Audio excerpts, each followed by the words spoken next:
Like, it don't make sense to start your brand knowing that you could be in 10th grade when you start, but instead, because you want to save $100, you gonna go to elementary. Think about if you was 10 years old and you was able to go to high school because you had all that information, and then you was able to go to college when you was 15 because you had all that information. Like, how further along would you be in your life if you had all that information when you were younger? If we don't continue to improve who we are, our business isn't gonna grow, because our business is gonna just cap at a certain level, the level that we grew to. So we have to continue to put ourselves around people that's higher than us, so that way we can continue to raise our mind. So let's just get into it. So I would like you guys to introduce yourself and introduce your brand for the people who aren't familiar with y'all already. Yeah, man. So, I'm Nehemiah, and this is Darian, and we're the founders of We Ball Sports, and we just specialize in creating innovative athletic apparel and equipment for primarily football players, but also getting into basketball as well. And we just always look to push the boundaries on athletic apparel, just creating really premium quality goods, specializing really in comfort, style, and performance. So that's kind of like what our niche was, and we were lifelong athletes. We played, at some of the highest levels, Division I football in the SEC. And we just wanted to create a brand that other athletes could connect with. And it's been, a great journey so far. Yeah, I mean, just to bounce off what Nehemiah said too, we've been, in the athletic space with the apparel and the accessories, but now we're kind of not switching necessarily, but we're adding on like a media side of our company. So now, doing YouTube, going to like high school basketball, football games, getting content, putting them all over Instagram, YouTube, now, Threads, since it's a new thing out. So we're kind of pushing that media side of our company as well, because not a lot of most brands are either going to be a media side or just like an accessory size when you're in the sports space, but we're going to incorporate both of them together. So we're going to have the media side of the business and the apparel and accessories and combine them both. Right. And I got a question. So, because a lot of people that watch our, channel, they just want to get their t-shirt brand started. But I'm pretty sure we have some athletes that watch this podcast also that want to start athletic brands. Can you speak to the difference of starting an athletic brand maybe versus going towards having a traditional, streetwear brand? Yeah, I think the two main differences is it's a smaller market size. So you're targeting a specific audience. For example, like us as being an athletic brand, and primarily when we started, we were just targeting football athletes. So, it's a way smaller niched audience. And when you, in comparison, when you start a streetwear brand or just a regular clothing brand, there's not really, a specific type of customer that you're targeting. It could just be anybody. Anybody could, like your designs or like your whatever, clothing that you produce. So I think there's not really an advantage to either or, but I think kind of where we succeeded is where we're able to figure out really early on who our target customer was, and just market directly towards them, and it kind of worked out. I understand. And another question I had is just what would be some of the struggles of being entrepreneurs and being able to run a business at a high level, and what does that look like? What does some of the best months look like for y'all? I think probably the toughest thing, we're always learning new things. So no matter how big we've gotten, how much we've done in revenue over the years or months, we're always figuring out new ways. And, times has changed now with social media and just everything in general. So what used to work when you run ads on social media back then, 2 years ago, technically it doesn't work today. So it's us having to figure out new ways and new methods, new ways to get creative with all of our content that we're posting and kind of how we run our ads to do things different like that. So in a sense, I would say that's probably the toughest thing. Always learning to grow, but it's fun on the other side too, because you're always learning new things when it comes to building your brand. And I guess Nehemiah, if you want to talk more so about some of our good months and. Yeah, it's just I think we've had over the course of the time, we've had months of over $300,000 in sales, but it's just a matter of just being what he said, just being able to adjust. For example, 2 years ago, like what he said, like ads were working really great, but now it's all about organic content and just being able to really connect with your audience more so than just placing an ad out there and, hoping somebody's just going to buy. People want like a connection now. So now we're trying to get our audience more engaged and ask them questions and learn about them.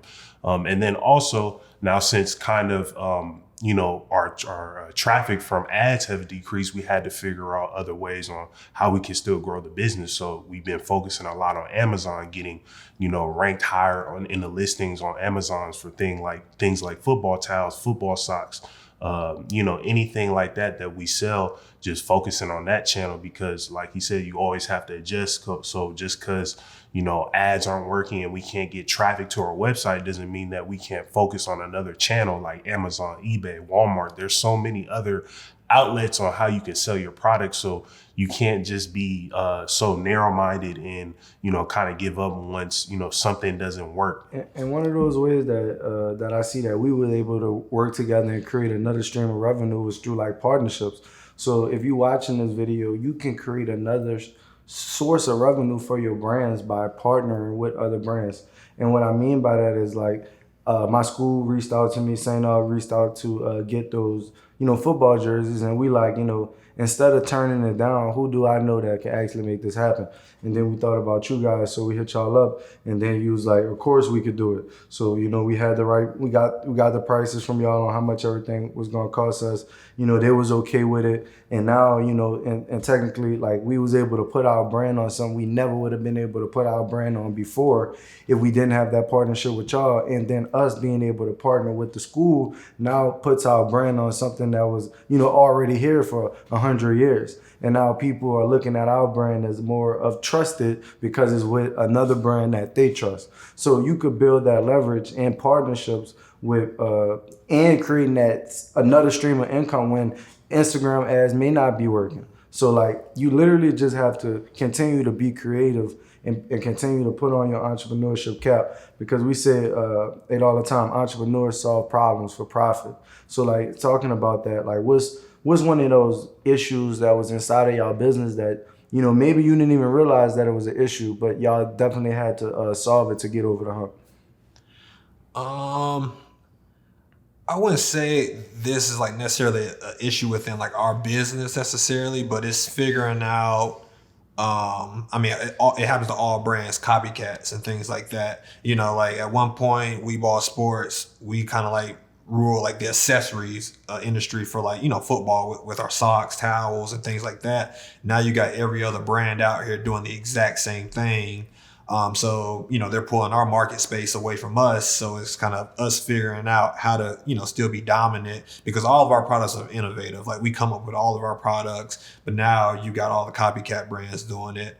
So for us, it's just being able to figure out how to stay on top and, expand our brand and keep it growing when you have all these different brands. Because, there's a brand right now, I'm not going to mention their name, but, they're so big right now, they're selling like in Dick's Sporting Goods and things like that. And they've copied, one of our products.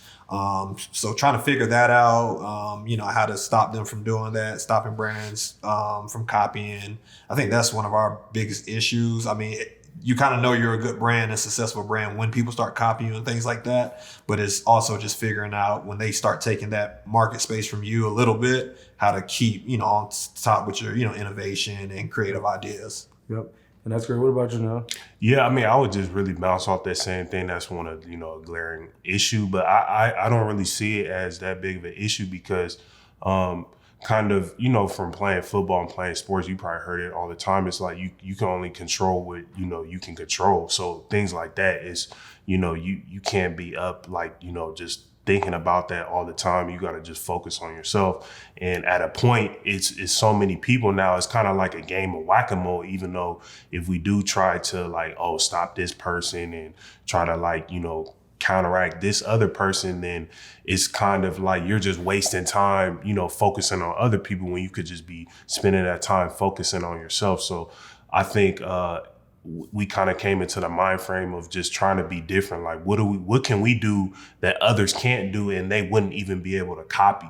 So, if you create a product, there's usually not a barrier of entry to where somebody can copy you. But, if you create something, really innovative, like you have a specific, create like a social media creator on your team or something that's just really hard for somebody to copy, then, that's where it just creates a harder barrier to entry. Whereas if you just create a product, anybody could just go to Alibaba and just copy that. And there's not, any type of barrier to entry. And I look at that as just building that brand. I think that like the advice I give is continue to just focus on building that, community, because that's what's going to allow people to say, hey, no, we don't want that. We want this. And that's the same thing, like similar to us, because like everybody gonna sell clothes, but why is it that World and Vision gonna have 100, 200 comments under their post and another brand not? And that's because we building community. We're doing those pop-up shops. We're partnering with other businesses that's making our brand more trusted. We're doing these community events. We at the Essence Fest. We taking the pictures. And I think that's the reason why somebody would choose our brand over another. They'll take, Nike, Adidas, any brand that they like off and put World and Vision in their closet and start sharing the World and Vision messages, because now they're falling in love with the World and Vision brand. So I think if you guys continue to just like make it known what y'all brand stand for and what y'all trying to do, and y'all gonna find that, that athlete that resonates with it, or that person that resonates with it, that continue to get it to the next level. But similar to what we did with the school stuff, and I think y'all talked about it off camera, I think for y'all is like really putting y'all logo with, Georgia Tech University, Georgia University, making those uniforms, people seeing it on TV, like getting that brand recognition and people understanding what it really is. I think that'll take y'all brand off, because it's already on those stages. Like people just gotta know, what it is. I mean, Jalen Ramsey wearing it, Jamal Chase. Like y'all already got it. It's just now getting the customers to know that I'd rather have the We Ball because I want to be a part of this than, me going to Dick's Sporting Goods and grabbing what's on the shelf. This special because I got to get this from a certain place. Y'all, you could just go into the store and grab it. And that also may be an option for y'all. Y'all ever thought about like doing distribution like that in stores? Yeah, definitely. I mean, there's always with that, people think it's, all great because, they see on social media or whatever, like, oh, we get these huge purchase orders and things of that sort. But there's, pros and cons to that. I mean, with the different requirements and, like you have to have a certain sell-through rate. So it's not just all, fun and games once you get on those shelves. And then on top of that, everything is just about it's always about your network and your connections. So a lot of times it's just kind of like who not, what type of brand you have. So yeah, of course we would love to, but I guess it's just kind of like a longer play. Hopefully we run into the right person that could kind of introduce us and get us into those places. Yeah. Let's switch it up a little bit. Let's go to content, because I mean, y'all social media is killing it. So like, how are y'all being able to create so much content and stay consistent with that? Well, I think essentially right now we really focus on like having a team. So, like you can't do everything on your own. You have to kind of like delegate, tasks to other people and figure out what are your strengths as an individual, and then, kind of send your weaknesses off to other people those are their strengths. So yeah, really it's just creating a team and just having like a real set game plan and schedule on, what is our focus and what is our focus on how we want to create content. That's definitely helped a lot. So what about the people so how did y'all even find this team? Because some people here, they're like, I don't got nobody that could do it. Like, is it like a company that y'all just sourced, or is it where like you actually hired somebody on? And if y'all did, like, how did y'all find that person? Yeah, so I mean, it's people that we hired on. Like, social media is, the biggest networking thing you can have. There's a lot of people out there that you can hashtag and search different people. And, we find people that, we like the content, their editing skills and things like that. We reach out to them. Of course, do you want to be part of the team? And kind of they send us their work, or sometimes people just send us their work and be like, hey, check this out. And if we like it, we'll add them to the team.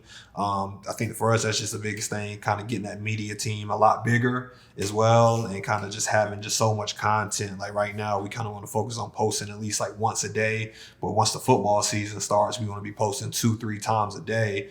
And, with the team that we have now, it'll kind of be of a stretch to try to do that. So it's just trying to grow and find more people. So, social media, we have tons of people reaching out to us. Yeah. We find people online that we like their videos, reach out to them, see if, they're willing to have some type of partnership or work with us. And of course, you're going to get some no's, and that's perfectly okay. But, you just got to work with what you have. Yeah, I think what's fortunate for us is like Atlanta is just like a huge hotbed for like creators and like, videographers and things of that sort, especially in the sports space. So like we always just see all these new video creators, and like usually they're like younger kids. They just want an opportunity, and like you said, we'll see some of their work, and we'll see how we can envision it meshing into our stuff. And kind of what we really focus on is product placement. So how can we get video creators, whatever their work, what they're good at, and then how do we kind of integrate our products into their, creativity and, what they display on, through their videos and through their lens. So that's kind of, really what we try to focus on, just really product placement, awareness, just getting, like how you said, just getting our logo out there, because, that first contact usually is not always going to be the initial sales. Usually once the consumer sees it 3, 4, 5, 6, 7 times, that's when they're, what I keep seeing is Weeball Sports.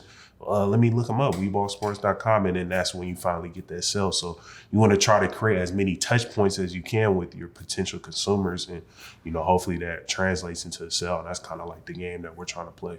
All right, I'm sorry I gotta interrupt this video, but if you haven't checked out our monthly workshop, you are literally missing out. We have transformed over 500 brands and minds inside of this 3-day workshop. On day 1, we're gonna be covering design. We're gonna be giving you our design process to take your designs to the next level. On day 2, we're gonna cover marketing. So we're gonna show you how to set up and run Facebook ads. We're gonna show you how to create content. And on day 3, we're gonna give you the scale up. We're gonna give you the play on how to set up your pop-up shops, how to set up your distribution to do over $10,000 a month. You don't want to miss this. If you're ready to continue to scale your brand, literally all I need you to do is click the link in the description. It won't take long, and we'll go ahead and see you in that workshop. Let's get back into the video. I got another question. What was that like moment? What specifically did y'all do to like make that register ring? Like what, strategy did you do? And you was like, man, dang, we seeing sales go crazy. As far as through the content? Well, through whatever campaign it may have been where y'all noticed like an increase in sales from like something specifically that y'all did. I think I would probably say about 2 years ago, like when we started running like Facebook like ads. That was like, crazy. I swear we probably jumped 10x from the previous months when you start running. Of course you're putting a lot of money in it, but it's a lot of return coming back as well. But that was like 2 years ago when we were talking about like Facebook, Instagram, all those kind of ads were working really good. And then next thing you know, a year later, they're not working as good anymore. So instead of us funneling that, all that money that we were funneling to ads for Facebook and things like that, that's when we start getting into the organic game with all the media, YouTube, going to events, going to the games, getting the players, product placement. So it's just us, learning to evolve in that. And like I said, I think 2 years ago was that's when, we realized running ads and different things like that was key. But, it fell off, so we had to maneuver and figure out another way. And I'm pretty sure y'all have a killer text and email list, right? Yeah, for sure. Can y'all share like, with the viewers, like, cause I want them to be able to be like, dang, like what's something that they specifically could do through their email and text list? Cause they're like, all right, I got 1,000 emails and texts, but I'm not getting no sales. Is it any specific like headlines, and is it any specific like deals that you ran inside of your email and text that, that you saw work the best? I think also that, you know, deals and promotions are great, but also creating like the automations as far as once you get somebody on your text message list, say they, you know, go through the checkout process and they don't order, then they're getting a text message, you know, a day after, 2 days after. And, you know, it's just creating those touch points to, hey, you know, your cart is, you know, your cart's ready, you haven't checked out. And then also if once they ordered, you know, also, you know, trying to get reviews and things of that sort, like post-purchase flow automations. So asking them, hey, you know, we saw that you know, placed the order and it was received. How did you like your order? Would you mind leaving us a review? Things like that.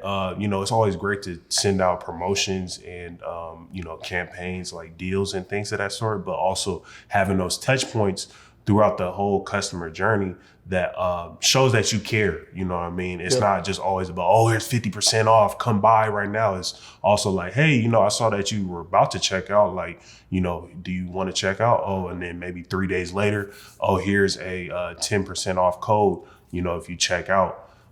And those can all be set up through automation. So it's like, you know, this is the 21st century. You don't have to, you know, manually do those things. Like all these softwares that have automations that you can set up. So it's not always just the initial text blast. It's also the follow-ups and the touches along the way. Any like massive way that y'all collect data, like those emails and texts? Because I mean, I know 2 years ago, maybe when you was running those Facebook ads, you was getting a whole lot of data. But like, have y'all transitioned to anything else to collect that information? I wouldn't say we really changed anything besides, you know, when you go to the website, it asks you to enter your your, you know, phone number or your email for an extra 10% off. And, you know, we haven't really done much, but kind of on the last thing that we touched is like we were utilizing the text messages and we really weren't using the emails because we figured, I mean, our generation, nobody emails and things like that. But then we realized like we had over 60,000 emails that we weren't even using. We were just using the text messages, which were really good, you know, don't get me wrong.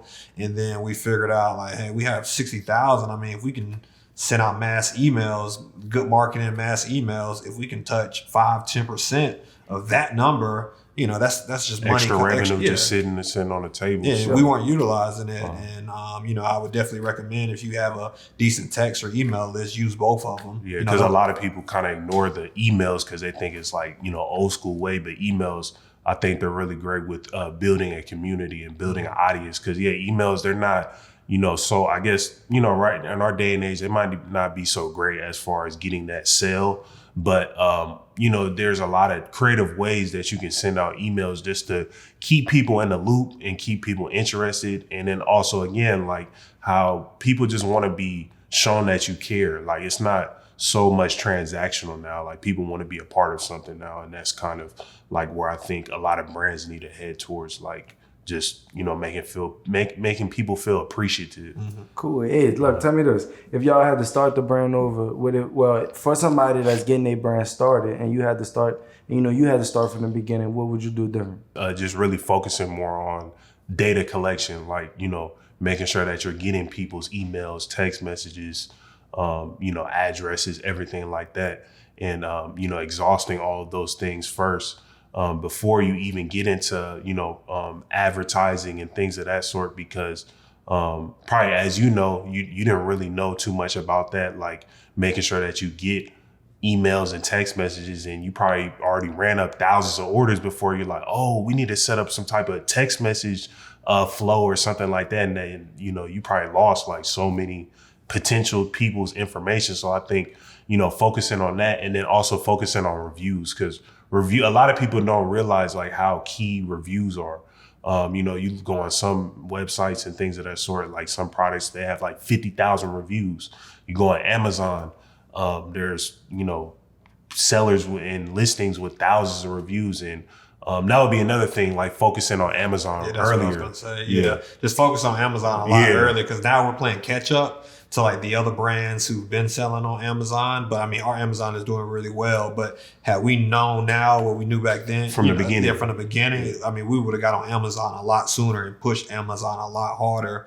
Like, because we have products. I'm not necessarily saying every clothing brand or streetwear brand can sell on Amazon, but if you're selling like a product, specific to like athletes or just a specific keyword that people search, or just like a certain product like watches or jewelry and things like that sell on Amazon big, I would highly recommend getting on Amazon early and, start building out that platform as well. Because Amazon is really good. I mean, it's the biggest. I think over 50% of people like in the world shop on Amazon or something like that, or 50% of online transactions are on It's Amazon. The biggest marketplace. So, I mean, you have millions of customers per day searching something. You know what I mean? Somebody's going to search a watch, a camera, socks, towels, things like that. So it's just getting on Amazon. Like you said, make sure your search engine and everything is just set up right with keywords. That way people can find your products. Once they buy your products, try to get reviews, because the more reviews you get, the higher you're going to be ranked when somebody search your product. So, I mean, if we knew that, I mean, I have no idea how much farther we would have been with our brand had we did that 3-4 years ago. Crazy, man. Hey, look, the first thing I do is find a mentor. All right, you got to get a mentor, and it has to be someone that's doing the things that you want to do. And why I say that is because it's going to allow you to skip so many steps along the way. Like, think about, the people that y'all have, just within y'all company that y'all able to share information, share the game to. And, I'm pretty sure people that then left your company and went start other businesses from the information that you guys was able to give them. And now they started in a position that they wouldn't have never started from if they wasn't exposed to the environment that y'all set on them. So definitely having somebody that's doing the things that you want to do. If you want to be a doctor, you don't go ask a lawyer how to be a doctor. You ask a doctor how to be a doctor. And if you want to be a lawyer, you don't ask a doctor how to be a lawyer. You ask a lawyer. So if you want to have a multi-million-dollar brand, you have to be able to put yourself around people that's running multi-million-dollar brands. So that gets me to my second thing. The second thing I'm going to do is I'm going to get inside that Activate Your Vision Brand Accelerator, because a lot of the things that you guys hit on is exactly what we're going to talk about, as far as like, creating that winning design, how to find that. I don't know how many times we hear, I haven't started yet because I don't have a manufacturer. I don't have a manufacturer. So we're going to put that to bed. On day 2, we're going to cover advertisement. We talked about those Facebook ads and how, now it's, isn't, it's more competitive. Yep, it's more competitive. So you're going to have to be able to understand the platform even more. You're going to need to understand how to create content that's going to be able to drive people. You're going to need to understand how to even set it all up. And we walk you through that. And then on day 3, we talked about it also, getting out there doing those pop-up shops. So we talk about, having those pop-up shops, turning them to locations, and then from there, scaling it up, because it's all about like distribution. As y'all can see, like Amazon allowed y'all to have another distribution channel, which ultimately made those sales. When we did the partnership, that's another distribution channel. So it's bringing in sales for you. So we're going to be giving you everything you need inside that accelerator. And why I would, be investing in something like that is because it doesn't make sense to go out and make the mistakes. Like, it don't make sense to start your brand knowing that you could be in 10th grade when you start, but instead, because you want to save $100, you're gonna go to elementary. Like, it's like, I wouldn't do that at all, because I would want to already start in 10th grade. Because think about it, if you was 10 years old and you was able to go to high school because you had all that information, and then you was able to go to college when you was 15 because you had all that information. Like, how further along would you be in your life if you had all that information before, like when you were younger? So that's the simple fact of what we're doing right now, and why you have to put yourself in that environment is because your environment is going to change you. Like, a lot of brand owners are still stuck in the same place because they still getting information from the same people. Like, they got $1 million dreams, but they're giving it to $100 people, and they're not allowing them to strategically put their dreams and things in play. And so you have to get around high-level entrepreneurs that's going to challenge you and push you. It's not going to just be somebody that hit an idea and say, yeah, you know, that's perfect. They're going to pressure test it like, hey, have you thought about what happened if this happened, or what happened if this happened? Or do you know you could get net terms from your screen printer? Like, it's just things that you don't know what you don't know. And what I realize now is because we invested in our education, like this year we spent over $10,000 improving ourselves, because if we don't continue to improve who we are, our business isn't going to grow, because our business is going to just cap at a certain level, that the level that we grew to. So we have to continue to put ourselves around people that's higher than us, so that way we can continue to raise our mind. And when you paying that money, you paying to be able to play, you paying to play. You plan to put yourself around high-level entrepreneurs so that you can expand your mind. And so that would be that would literally like be the first thing that I'll do. And then secondly, it'll be taking it serious. Like, now that you got information, like, what are you gonna do with it? Like, cause there's so much information out here. Like, you probably watch 100 of these videos already, but you ain't do it because you ain't pay yet. Yeah. You're not taking it serious because you're not giving something up for it. You're not sacrificing something for your brand to grow. And for us, we sacrificed everything. Like, we realized that we didn't want to go back to our situation at home. Not saying that we in bad situations, but as in, like, we saw that was way more for us in general. Like, we saw that business gave us an opportunity to attach ourselves to different things, and that we wanted to take, like, business is all around you, literally, like, from the shoes you got on, the phone you got, the car you drive, the school you go to, the bank you bank with, the food you eat. Like, it's all a business. And so choosing, like, to play business at the highest level is something that's, one of the funnest things you can ever do. But don't choose to, like, figure it all out by yourself. Like, we was only able to accelerate ourselves because we got in a business accelerator program, which gave us the information that we need to realize that, guess what? That what we was doing was a hobby and it wasn't a business. It wasn't until we got in a program where we had people that really was doing business that was able to identify what was really going on inside our business, and is that we wasn't operating it like it was a business. Just because you have a business account, just because you have an LLC, that don't mean you got a business. Yeah. Well, let me say this. It mean you got a business, but that don't mean you running the business the right way.